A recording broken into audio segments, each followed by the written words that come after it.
they settled into their new apartment, these three roommates knew they had tons of unpacking and chores to take care of. But none of them expected that one routine purchase would lead to the greatest discovery of their young lives. The trio resided in the charming old-fashioned town of New Paltz, nestled in New York's Hudson Valley. Though the community made for a neat place to live, these friends weren't exactly surrounded by luxury. Laura, Callie, and Reese were all either enrolled in college or recently graduated. Most of their income went toward rent and ramen, so any leftover cash had to be invested wisely. One thing they all agreed on was that their apartment desperately needed some furniture.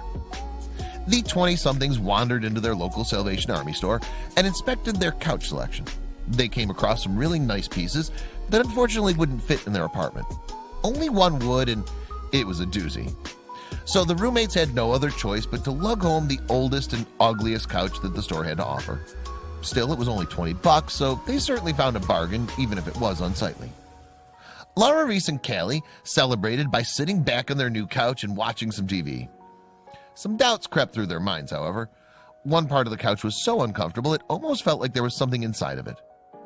Inspired by this half-serious thought, the roommates began to search through their sofa. Most of its sections simply proved to be lumpy and misshapen. But then Reese froze.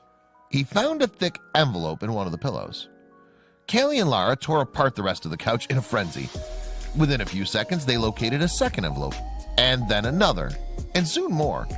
There were envelopes hiding throughout the couch. The new sofa lay in pieces, but that didn't seem to matter. The roommates now had a stack of mysterious packages begging to be opened. Each of them peered inside one, but had no idea how to react. Or as Reese later put it, I almost peed. Were they seeing things? Each package contained rolls of bills inches thick. Practically every denomination was stuffed in there, from ones up to hundreds. It would take the roommates a while to count it all up. It was a serious bundle. Laura, Callie, and Reese both laughed and cried when they counted the bills. Sure, they'd all found loose change between couch cushions before.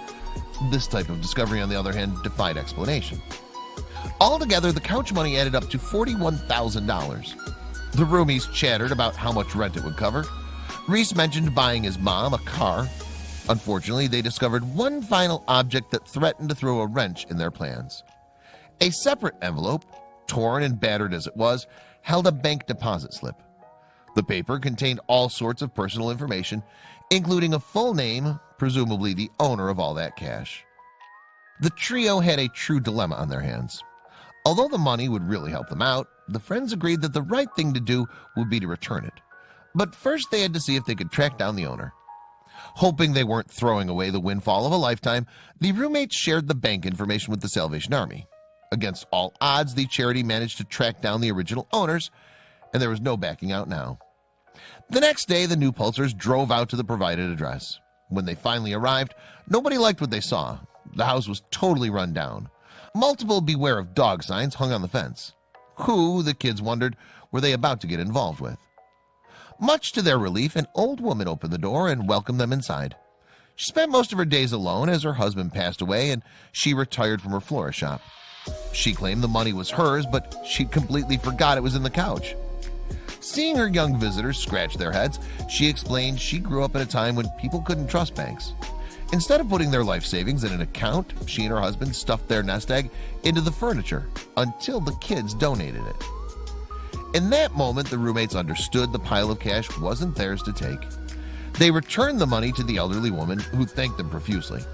She felt so grateful, in fact, that she sprung a surprise on them. She allowed the roommates to keep $1,000 as a finder's fee. Though it paled in comparison to the total fortune, a cool grand wasn't a bad return on a $20 purchase. Naturally, they got to keep the sofa as well. But were they upset? Laura, Callie, and Reese insist their true reward was returning the retirement savings to the rightful owner. Most others would have spent all the cash or failed to find it at all. But these pals could rest easy, literally and figuratively, knowing they did the right thing.